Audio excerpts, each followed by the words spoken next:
yo siempre he dicho, esto es antes que cualquier cosa, esto no es con policía, esto es un tema educativo. El día que el niño en la casa le diga al papá, papi, hoy no vamos a tirar pólvora porque queremos escuchar a los pajaritos que nos cantaron esta mañana. El día que en cada fiesta de los vecinos, de la familia, de los amigos, haya alguien que diga en esa casa, hoy no tiramos pólvora, ese día ganamos esa batalla. Todavía me ponía un palo aquí, yo decía que yo era el rey Arturo y que esa era la espada. Nadie sabe cuántos años tiene. Hay niños que mueren muy rápido, viejitos que todavía están viviendo y es porque hay un propósito en la vida. Bienvenidos al episodio de hoy de Más allá del maquillaje y los negocios, donde emprendedores y empresarios nos cuentan y comparten sus historias de vida, sus fracasos, pero también sus éxitos. Hoy tengo un invitado muy especial que también estoqué por el Instagram porque lo admiro de corazón y esas son las personas que a mí me gusta tener en mis episodios. Es nada más y nada menos que el subsecretario de Recursos Naturales de Medellín, además hincha del Independiente Medellín. Es abogado y estudió su maestría en la Universidad de Nottingham. Y estoy muy feliz de tenerlo porque vamos a hablar de la naturaleza, de las quebradas, de los animales y también de las personas. Y vamos a empezar y les voy a presentar a este hombre tan maravilloso que solo tiene 30 añitos. Podría ser mi hijo. ¿Cómo estás? Patricia, muy bien, muchas gracias. Buenos días a vos, a tu equipo de trabajo y por supuesto a todas las personas que nos pueden escuchar, que nos pueden ver, que te siguen. Muchas gracias por la invitación, estoy a tus órdenes. No, muchísimas gracias a ti por haber aceptado esta invitación, porque yo como tú soy un amante de la naturaleza. Yo soy campesina de pura cepa y lo digo con orgullo porque mi papá era montañerito que cultivaba el café, las vacas, las gallinas y yo por supuesto sé ordeñar vacas, obviamente. Entonces, antes de empezar todo lo que yo te tengo que contar y preguntar, vamos a empezar por lo humano. ¿Quién es Sebastián Jaramillo? ¿Quién era ese niño que soñaba cuando estabas niño? Bueno, pues mira, Patricia, que tal vez los primeros recuerdos que tengo cuando estaba chiquito son rodeado de mi familia. Yo viví un buen tiempo en la casa de mis abuelos con mis papás, entonces era una casa llena de adultos, vivían mi abuela materna, mi abuelo materno, las hermanas de mi mamá que todavía estaban solteras vivían en la casa, mi papá, en fin, entonces era una casa con mucho movimiento movimiento y de los, digamos, como recuerdos más especiales, más profundos y más lejanos que tengo son con mi abuelo materno. Yo fui el nieto mayor de ellos, soy el nieto mayor de ellos. Entonces, claro, primer nieto de la familia, El siempre es una ñaña, sí, entonces tuve toda la vida una relación muy bonita con mi abuelo, muy, muy especial con mi abuela, con todos, pero con mi abuelo. Entonces, si me preguntas como el origen de muchas cosas que soy hoy, está ahí, en mi abuelo. Yo creo que sembró en mí muchas de las ideas que con los años fueron creciendo, madurando y que me tienen hoy donde estoy. O sea, heredaste el espíritu de tu abuelo, porque ahí quien lo ve todo chiquito tiene un espíritu viejo impresionante que ahorita estábamos hablando y estábamos mirando porque estamos acá en Parques del Río, que es un lugar muy lindo de acá de Medellín y que es muy cuidado. Y él empezó, ay, tan lindo las familias acá tomándose en fotos. Y yo, un chico de 30 años no habla de eso, estaría diciendo, wow, qué vieja la que pasó por acá, no él, su familia, ¿cierto? Entonces eso es muy bonito. Sí, mira que a mí me molestan mucho, dicen, Esteban, vos tenés gustos de viejito. Mis amigos, en fin, me han molestado mucho en la música, en muchas cosas. Obviamente me gusta todo lo de mi generación, pero tengo ahí una vena así, de gusto de viejito. No, pero eso está muy bien porque estás viviendo la vida muy consciente, porque uno cree, yo leo mucho, entonces hay unas comparaciones como cuando nace un chico y dice, no, este tiene muchos años por vivir, nadie sabe cuántos años tiene. Hay niños que mueren muy rápido, viejitos que todavía están viviendo y es porque hay un propósito en la vida. Y obviamente yo te auguro muchísimos años de vida porque una persona como tú tiene que durar mucho, porque tiene que cambiar la historia, no solamente de ti, de tu familia, sino de toda la gente, porque tienes mucha responsabilidad de ese compromiso que tú tienes, del cargo que tú tienes, ¿cierto? Y además que tu inspiración fue tu abuelito. O sea, ¿qué recuerdas? O sea, cuéntame algo, ¿qué recuerdas de tu abuelito? Mira, pues vienen un montón de cosas. En este momento escucho aquí un pajarito aletear y me acuerdo esa sensibilidad por la naturaleza. Él moría, por ejemplo, con las orquídeas. Tiene un cuento que una vez tenían un patiecito en la casa en la que yo viví y llegó a tener, pues, pero sin exagerar, 40, 50 orquídeas. Y él contaba muy orgulloso que una orquídea una vez le sacó 30 flores, 30 flores. Tenía libaderitos para colibríes, le ponía fruta a los pájaros, entonces esa sensibilidad especial por la naturaleza, era un fascinado con el universo, entonces veía todos estos documentales de los planetas, de la galaxia, pero también de la historia. Era un hombre muy, muy interesante, muy profundo y con un corazón muy noble. Entonces sí, pues todo esto, digamos, Patrick, que me decís, primero eso es un honor. Yo siempre como que me siento un poquito acongojado porque digo, hombre, qué responsabilidad tan grande sentir que hay personas que confían en uno y que uno tiene que honrar todos los días, siempre, en cada acto, en cada palabra, en cada decisión, esa confianza, honrarla, y eso es una responsabilidad muy grande. Entonces, gracias. ¿Qué te llevó siendo abogado y tener un cargo público? O sea, ¿cómo llegas a tener ese cargo público y por qué? Leí en alguno de tus en alguna publicación de Instagram que tú hubieses podido ser el caballero de una mesa redonda, pero sí, decidiste no ser ese caballero de la mesa redonda, sino salir al ruedo y luchar por todas las personas, por la dignidad de las personas y de la naturaleza y de los ríos. ¿Qué te llevó? ¿Qué te pasó? ¿Qué te llevó a esto? ¿Tu inspiración de tu abuelo o simplemente enamorado de él? Ahí está el origen, Patri, sí, sin lugar a dudas. Mira, cuando yo estaba chiquito, yo no jugaba con carritos ni con, pues como digamos lo que gran mayoría de los niños juegan, o yo me molestan todavía, me ponía un palo aquí, yo decía que yo era el rey Arturo y que esa era la espada. En las historias de mi abuelo, ahí está el origen de eso. Yo me acuerdo, y esos primeros recuerdos que te decía de las historias que él me contaba del rey Arturo, de los caballeros de la mesa redonda, y eso a mí se me metió aquí y no me lo saqué nunca de la vida. Eso me llevó a vivir en el Reino Unido, una fascinación por una cantidad de cosas, pero en el fondo lo que subyace ahí es esa contraposición, digamos, en hacer el bien en lugar de hacer el mal, en defender a los indefensos, el luchar por causas justas, el querer hacer las cosas bien, ¿cierto? Como esa contraposición entre la luz y la oscuridad, eso está ahí, eso me lo enseñó él en historias que le contaba a un niño, y es lo que me ha llevado a tomar esas decisiones en mi vida.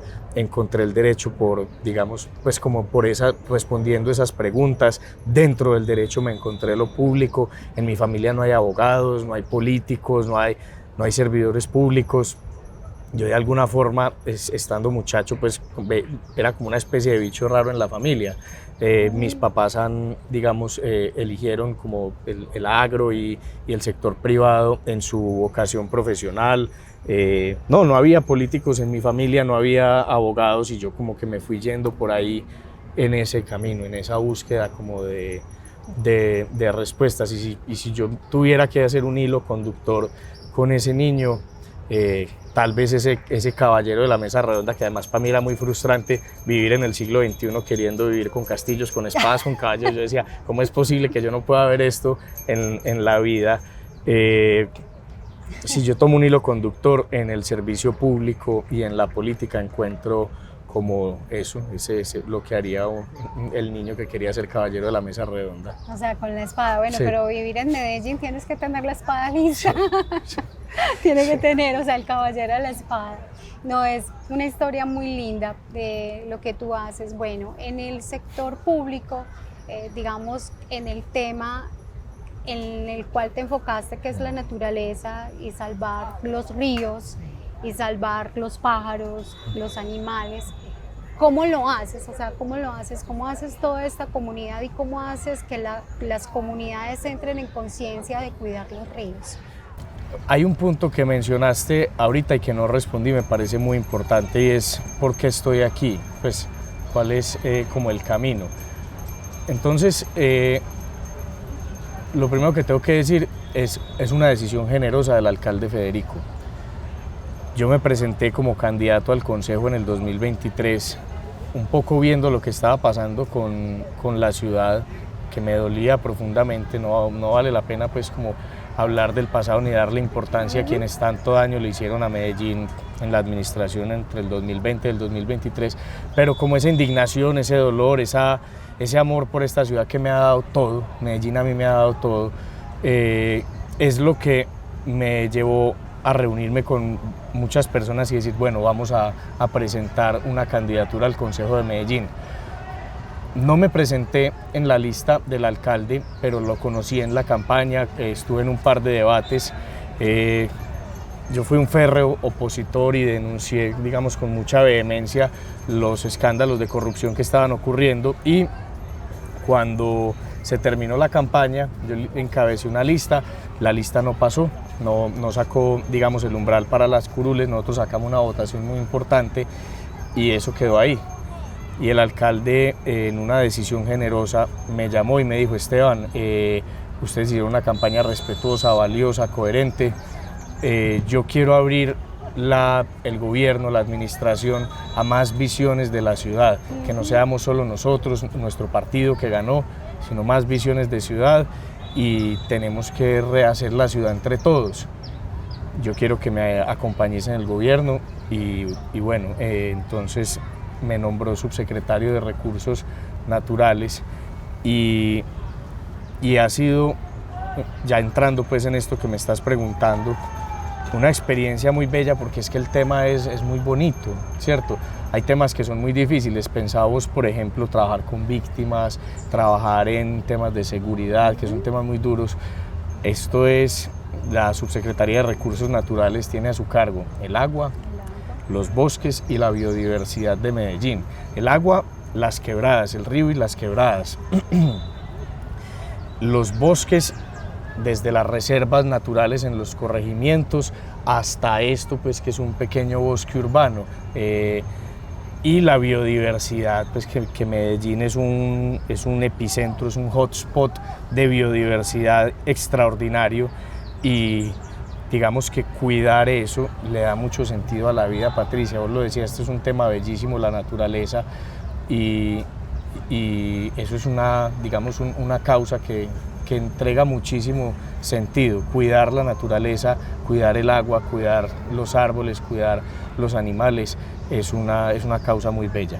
Además que Medellín está rodeado de montañas y de muchos afluentes. Así es. O sea, yo hablaba con mi esposo debido a lo que sucedió de la avalancha que afectó a tantos corregimientos de Medellín, entre ellos la vereda del Jardín, que hubo una señora muerta y un niño, ¿cierto? Que por irresponsabilidad o por lo que haya sido de las personas que cuidan dónde construir, ¿cierto? Y están construyendo sin pensar dónde, sin tener todos los medios y toda la asesoría de dónde hacer su casa, por humilde que sea. O sea, no como posesionarse, voy a hacer una casa acá en el río Medellín y esto va a ser la pared de mi casa. Ahí está corriendo en riesgo todo, y eso me parece muy bonito, porque yo veía que tú arbolizas todas las quebradas, o sea, todo, vas con tu equipo de personas, árbol, porque los árboles sostienen la tierra, y esto tiene científicamente cómo funciona el viento para que los ríos no se desvíen. Y eso es Sí, lo que tú Patricia, varias cosas que has dicho muy importantes. Primero, yo creo que los campesinos, ahorita me contabas de tu papá, entienden la naturaleza, aún sin, digamos, haber Haberlo estudiado. ido a una universidad a estudiar esto. No, ellos entienden la naturaleza, entienden que el bosque es agua, entienden los retiros de las quebradas que no hay que construir, entienden las montañas, los taludes. Ellos entienden y ellos lo saben explicar y ellos lo saben manejar. Y un poco esto que estás diciendo de quienes irresponsablemente han urbanizado nuestras montañas, que no es solamente, y esto es importante decirlo, que en Medellín nos hemos encontrado casos muy difíciles, muy duros, muy tristes, no solamente de las personas de escasos recursos, sino que también hay gente muy rica que ha hecho unas barbaridades en nuestras montañas. Pues, entonces, esto, digamos, es un problema que va más allá de una discusión de ingresos, de condición económica, porque también hay personas que llegan con muchas necesidades a Medellín. Nosotros lo hemos enfrentado aquí en la Comuna 8, en el Cerro Pan de Azúcar. Yo siempre digo, quienes llegan ahí terminan siendo víctimas de bandas criminales que se aprovechan de la necesidad de la gente, lotean, construyen irregularmente. Es un proceso complejísimo, podemos hablar de eso, digamos, ahora, pero el mensaje fundamental es ese. Medellín en su esencia es montaña y agua, ese es el ADN de nuestra ciudad. Un valle, que el ex rector de AFIT, Juan Luis Mejía, dice que esto no es un valle, que esto es una cañada ancha. Sí. Medellín es una cañada ancha, esto es un valle muy, muy chiquito, pues si uno lo compara con otros valles del mundo, exacto, es una cuenca, un cuenco, una cuenca, lo que vos decís. Una ciudad, un valle tan relativamente pequeño, surcado por un río y 4.217 quebradas.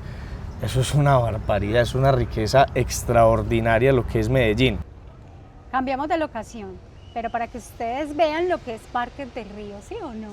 Sí, Patricia, y fíjate que es la sombra que dan estos árboles, que son árboles muy viejos atrás, el caucho, que es el falso laurel, cambia completamente el entorno, la sensación térmica, es extraordinario lo que hacen los árboles, incluso estos que son especies introducidas, no son especies nativas.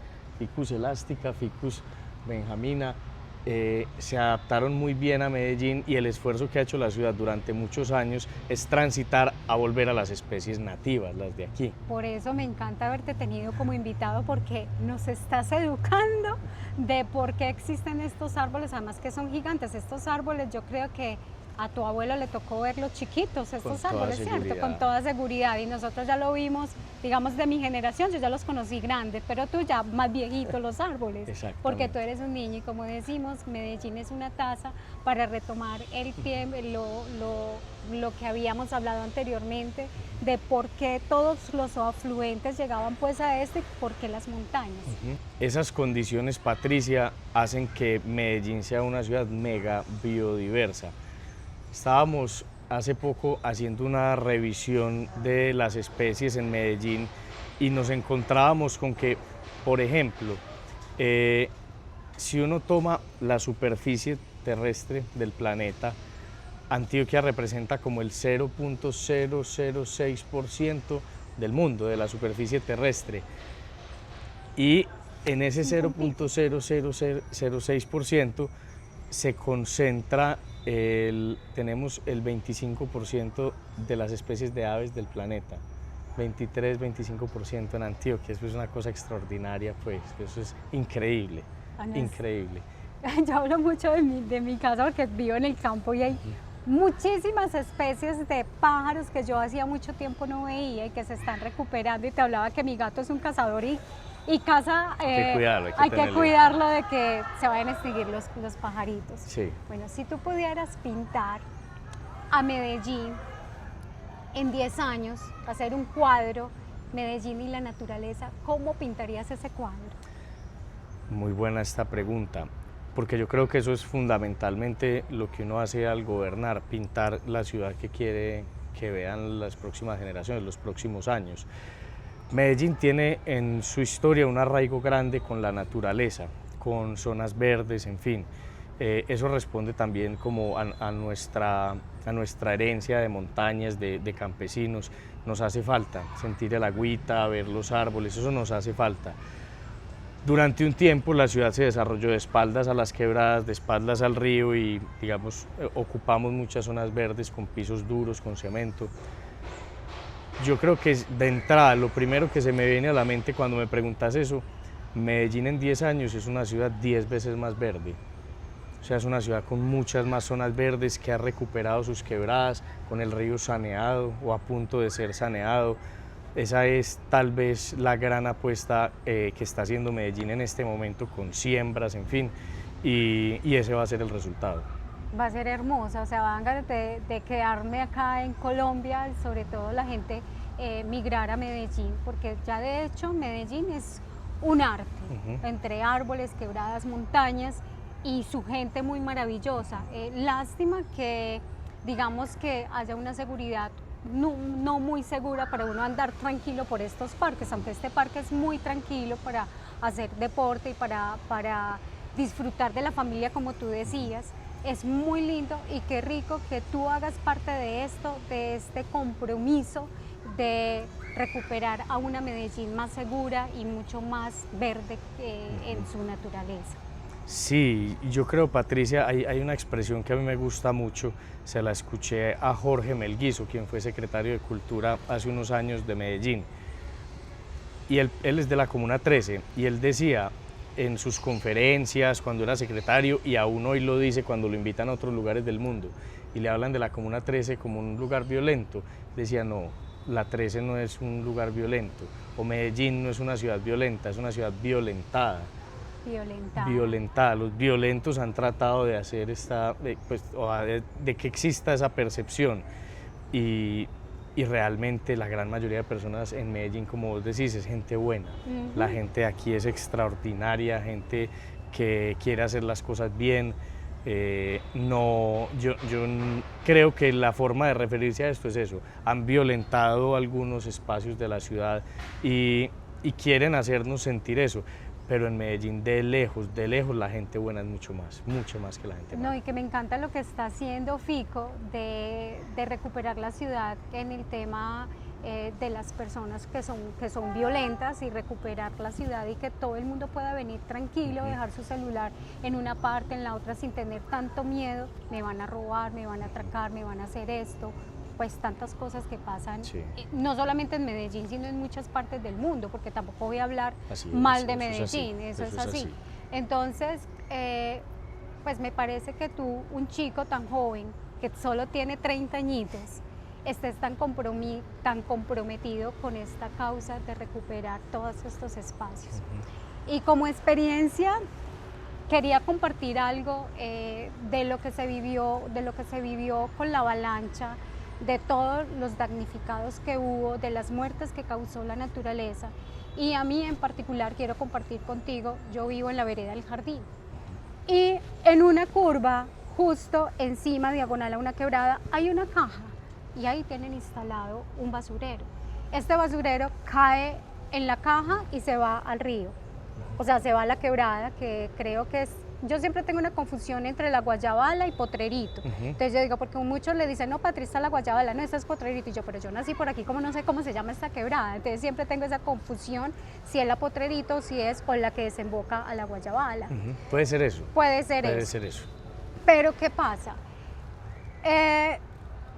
Yo he hecho una cantidad de tareas para hacer que retiran este basurero, porque siento que no es la ubicación, porque está contaminando la quebrada. Claro. Y de hecho ustedes hicieron presencia y sacaron muchísimos bultos de ropa, de todo lo que tú te imagines, ropa, llantas, escombros.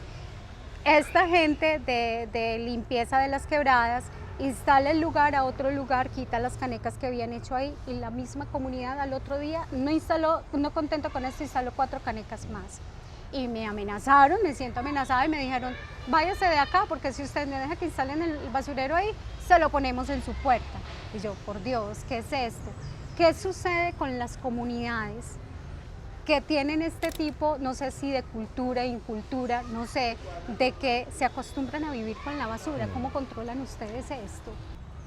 Es el reto más grande de Medellín, Patricia, la educación, porque en últimas los residuos no llegan solos a la quebrada, ni al río, ni se disponen mal en un punto crítico como lo estás diciendo. De ahí que este programa que mencionaste, Guarda Quebradas, tiene dos componentes. Uno, la atención, pero otro, el más importante, pedagógico, educativo, compromisos con la comunidad. Ahí está la solución de fondo. Si la gente sabe cuándo debe sacar los residuos, dónde los pone, cómo se separan, el día que logremos eso, se acaba el problema de basuras en Medellín. Es que es muy triste tú ver cómo los perritos, cómo los roedores llegan a comer a este sitio.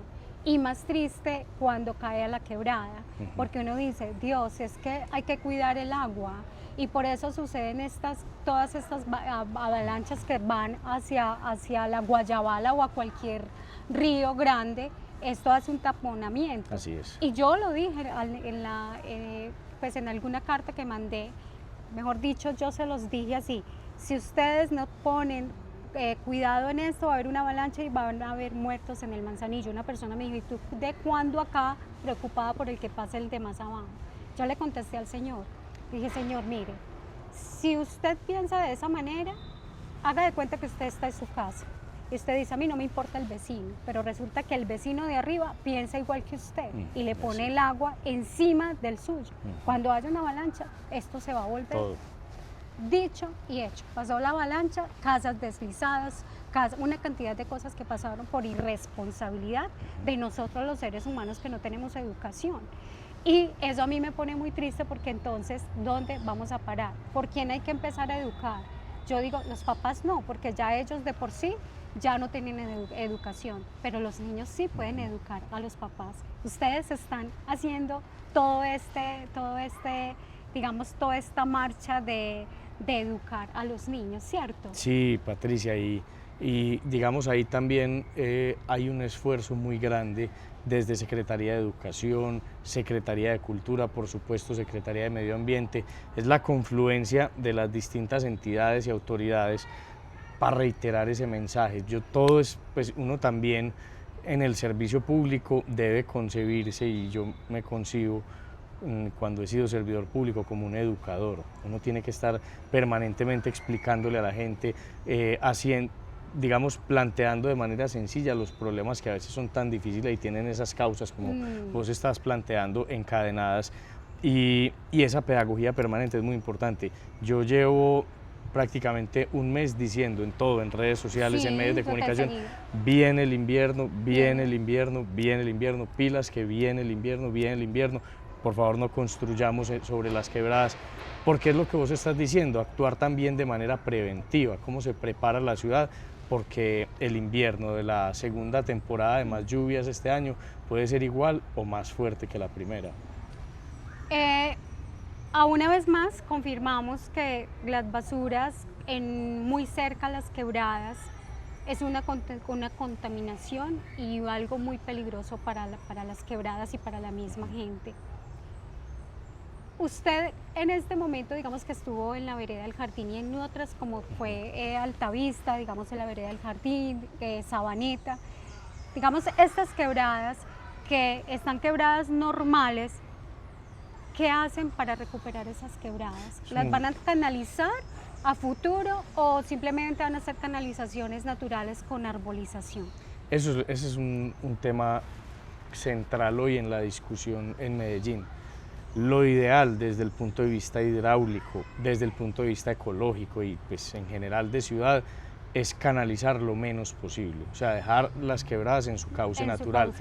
Hay algunos lugares en donde definitivamente nos toca hacer intervenciones, y las estamos haciendo las obras, pero en la medida de lo posible renaturalizar, que es lo que vos estás diciendo, o sea, mantener las coberturas vegetales, los árboles que nos ayudan a sostener los taludes, y que las quebradas tengan la menor intervención posible, porque una canalización es como un tobogán. Entonces el agua, pues hoy vemos un hilito de agua ahí que no es mayor cosa, pero cuando bajan como bajan nuestras quebradas, es ponerle una autopista para que llegue con muchísima más velocidad y fuerza al río. Tienes toda la razón. Mira que yo no lo había visto desde ese punto de vista. Yo decía, si canalizan esto puede ser, y obviamente se vuelve como un tobogán. En cambio, la naturaleza está en la piedra, la roca, las curvitas, y eso hace de que la quebrada, digamos, hablándolo desde la física, no sé mucho de física, pero yo digo la física, hace que esto pueda dar las curvas y llegue con menos fuerza a la parte de abajo. Eso es. Ay, eso me parece muy lindo, ese trabajo y de cuidar. Me encantó la iguanita pequeñita que tú hablabas, que también vamos a hablar de eso, de que la pólvora, ahorita para diciembre, cómo matan los animalitos en el campo. Mira, esa, yo casi me pongo a llorar cuando vi esa, porque yo tuve una mascotica así pequeñita y yo decía, ¿cómo la gente, Dios mío, qué vamos a hacer para educar? Y me encantaría que me incluyeras en esos planes de poder educar y de poder decirle a la gente, yo como campesina, yo sé cómo se siembra un árbol, yo sé cómo se cuida un árbol, yo sé cómo se cuidan a los animales, porque nací dentro de ellos. Qué rico poder hacer conciencia a la nueva juventud. Y eso me parece súper lindo, que me invites a estos planes que tú tienes de poder ayudar. El tema de la pólvora es tal vez una de las coyunturas con un impacto ambiental más nefasto en Medellín.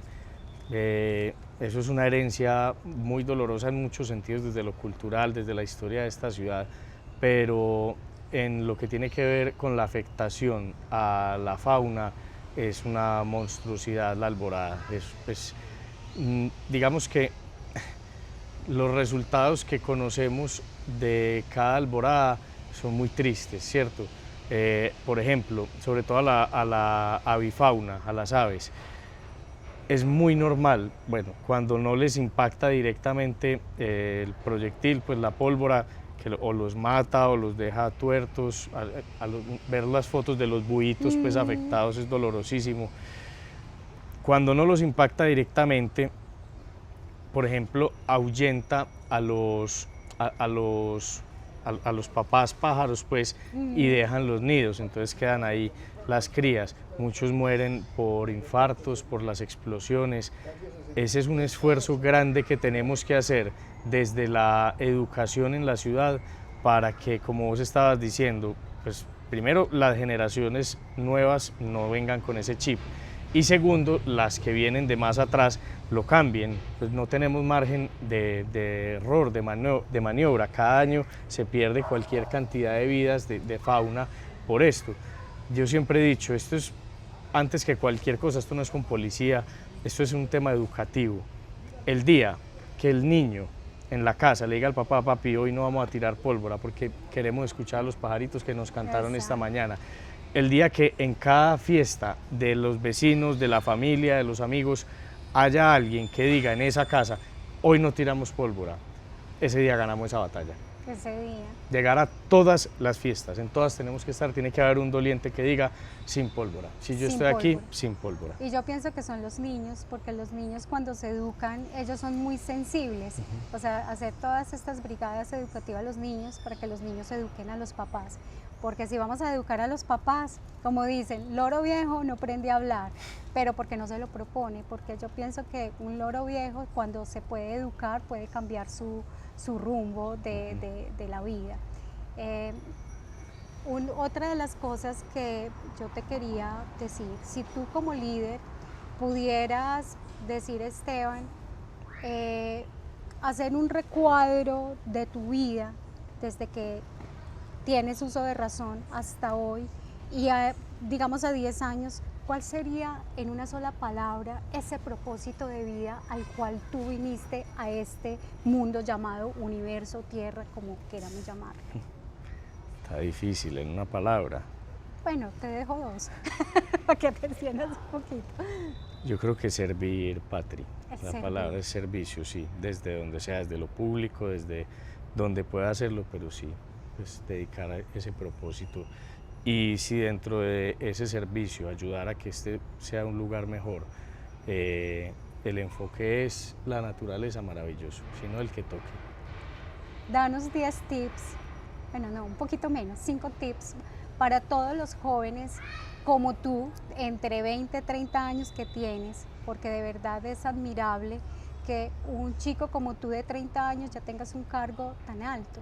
¿Cuál es ese secreto? Danos 5 motivos o 5 tips para todos estos jóvenes que creen que es imposible llegar a un cargo alto, o no es un cargo alto, tener un emprendimiento, tener algo que no es sencillo, porque todo esto viene de un trabajo con antelación, de ser disciplinado. ¿Qué les dirías a ellos? No me tengo mucha confianza para dar consejos, pero yo creo que puede ser más o menos, Patri, y es una de las reflexiones que yo venía haciendo hace un par de días: siempre donde uno esté, hacer las cosas bien, pues no hacer enredos ni entuertos, respetar la palabra, porque eso es realmente lo que a mí como me ha abierto las puertas, que con todas las personas con las que he trabajado y que me conocen pueden decir incluso: yo pienso distinto a Esteban, tenemos diferencias, pero este es un man serio. Y yo creo que hacer, pues, siempre seguir el corazón. Hay veces que hay muchas decisiones que uno no, digamos, no tiene como mucho sustento racionalmente, pero yo he seguido mucho el corazón, lo que vos decís, disciplina, bueno, coherencia, pero tal vez hacer un esfuerzo consciente y permanente por siempre hacer las cosas bien, así sea difícil, así sea maluco, dar el 100% de uno, y eso siempre termina abriendo puertas, que ahí donde uno vaya digan: esta es gente seria, esta es gente buena, es gente seria. La disciplina, actuar con el corazón, también actuar con la razón, no hacer las cosas sin pensar. Claro. Y poder llegar a ser esa persona con la cual sueña ser, porque es que muchas personas desvían su camino por dejarse influenciar de los amigos. Y mira, tú con 30 años me imagino que tuviste la piedrita en el zapato o el diablo que te habla en el oído: desvíate, pero tú dijiste: no, esto es lo que yo quiero, estoy enfocado, porque la disciplina supera la inteligencia, pero además que tú eres disciplinado e inteligente, tiene las dos cosas. Y eso es súper importante para los muchachos de hoy, de que sigan a Esteban en redes sociales. Esteban Jaramillo Ruiz es una persona súper comprometida con la naturaleza, con el medio ambiente, con los seres humanos, y que más que es un hombre honesto y transparente, lo puedo ver en su mirada, porque yo le decía a él, uno en la mirada, estábamos hablando de un personaje, si podíamos hacer algo o no, y yo le decía: hay algo en la mirada de esa persona que no me causa confianza. Obviamente no voy a decir cuál era el tema que estábamos tocando, pero es algo así. Uno sabe leer a las personas. ¿Has tenido alguna piedrita en el zapato alguna vez en tu vida? Pero más o menos ¿de qué? Porque se me ocurren muchas. No sé, alguien que de pronto hubiese envidiado tu trabajo y diga: ay, ya, por ahí como la cosita. Sí, en la política, en lo público se ve mucho, Patri. Esto es tristemente un escenario que ha llegado a unos niveles de confrontación muy dolorosos, y digamos, pues también en la historia de este país ha sido así. Siempre los ataques llueven. Yo confronté con mucha contundencia y con mucha vehemencia a la administración anterior de Medellín, y no me quieren, pues, y me atacan, y de alguna forma yo estoy tranquilo y siempre digo: es que yo no tengo rabo de paja, me puedo arrimar a la candela todo lo que quiera, porque ellos de mí no pueden decir nada, no tienen forma de cuestionar éticamente el trabajo que yo estoy haciendo. Y por eso también, digamos, ahora que tengo esta responsabilidad pública, el esfuerzo consciente, es decir, en Medellín no puede volver a pasar lo que pasó, tenemos que honrar el servicio público y que la gente vuelva a creer en la alcaldía, a confiar en los servidores públicos, y que digan: no, si hay gente buena, pues si hay gente decente y que no llega ya a enriquecerse, sino a prestar un servicio. ¿En qué crees? ¿Crees que hay un ser superior? Esa es muy buena. Esa es una pregunta que yo me hago permanentemente. A mí me encanta ver, Patri, lo que creer en Dios hace en mi abuela. la gran persona que es mi abuela y cómo movida por su creencia, por su fe, tiene, digamos, un corazón gigantesco y la cantidad de cosas que hace. Yo digo, si Dios existe, se ve como se ve cuando mi abuela hace algo en su nombre. Eso es muy bello. Es muy lindo. Bueno, Esteban, hemos llegado al final. Podríamos extendernos miles y miles de horas acá, porque yo soy muy buena, pues lo dirán los chicos atrás, yo puedo llevar un podcast a 3 horas, 4 horas hablando. Mi esposo me dice lo mismo, hablas mucho, pero pues es muy encantada de tenerte acá. ¿Qué libro recomiendas? Hay un libro que me leí en la pandemia y no se dejen engañar por el título, que es de una profundidad extraordinaria. Se llama El país de las emociones tristes, de Mauricio García Villegas. Y cuenta desde la historia, desde la psicología, desde la filosofía, desde el derecho, en fin, desde un montón de disciplinas, que eso es lo que hacen los grandes maestros. Él es profesor. Cuenta lo que somos en Colombia, que es la esencia, el espíritu, el ADN de nosotros como colombianos, y encontré en ese libro un montón de respuestas, un montón de aprendizajes. Es un libro buenísimo, pues, pero buenísimo. Además el tipo es un súper escritor. Me gustó mucho. El país de las emociones tristes, de Mauricio García Villegas, y que me lleva también a una reflexión de cierre, Patrick, frente a lo que vos proponías en la conversación en general, y es lo siguiente. He estado como en distintos espacios, y cuando uno entra a lo público es muy fácil obnubilarse, pues, como por las luces, que hay conductores, uno tiene asistentes, entonces es muy fácil que a la gente se le suba el poder a la cabeza y que cambie su forma de ser. Y cuando yo empecé en esto, uno de los propósitos que me he trazado, y como que lo tengo muy presente ahí, como con un papelito en el corazón, es que esto no me cambie, que yo sea el mismo amigo, el mismo hijo, la misma persona antes y después de esto. Porque, y ahí también el respeto por lo público, la gente cree que eso es de ellos, que el conductor es suyo, que la silla preferencial en los eventos es suya, sí, y eso no es suyo, es de su dignidad, de su cargo. Yo llego a las reuniones con comunidad y la gente lo escucha a uno, la gente está pendiente de qué va a decir usted. Cuando usted se sienta, ellos sienten que es que vino tal persona, es un directivo de la alcaldía, pero es del cargo, es de la investidura. Y de ahí el respeto y la reflexión que quiero plantear con esta introducción tan larga es no solamente respetar la investidura, sino que de verdad uno se pone el chaleco de servidor público y va a llegar un día en el que se lo va a quitar y alguien más se lo va a poner. Entonces no es que llega Esteban, es que la subsecretaría es la que tiene ese respeto, es la que tiene esas prerrogativas, es la que tiene, no lo llamemos pues como preferencias o cosas así, no.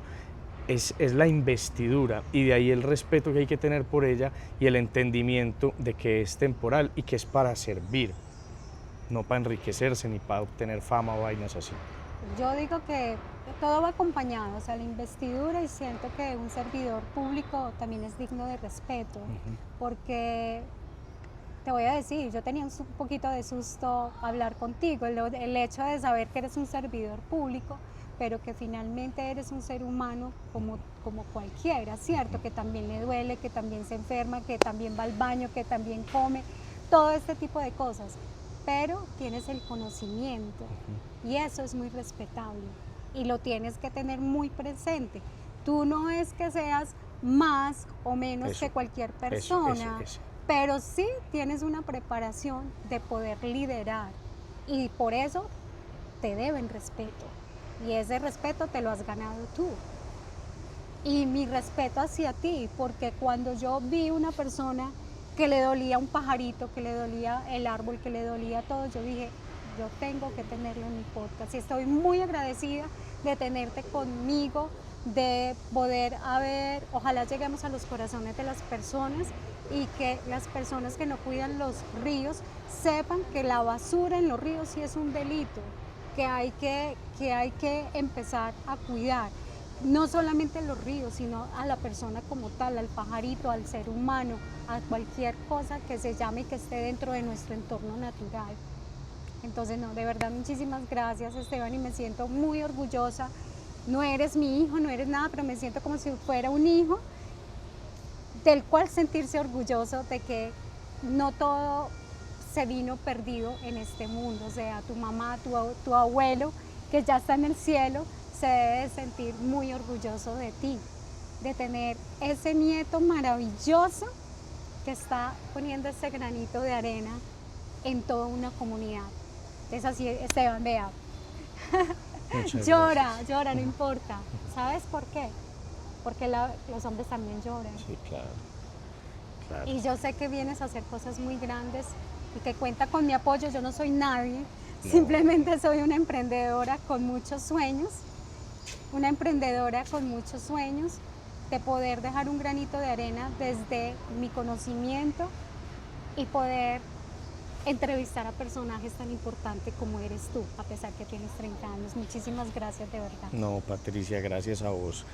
Pues yo creo que es muy valioso, y te lo decía, entender y dimensionar esa confianza y la responsabilidad de honrarla siempre. Eso es el compromiso con esto, honrar siempre esa confianza y esto que estás diciendo, estar a la altura de eso que me has dicho. Gracias a vos por lo que haces, por llevar este mensaje, por dedicarte a enriquecer la conversación, el espíritu de la sociedad, y que la gente a través tuyo pueda conocer distintos mundos, distintas miradas, y que esta sociedad y este tejido social sea cada vez más fuerte y más bello. Gracias, muchas gracias por la invitación. A ti muchas gracias, me honra mucho haberte tenido.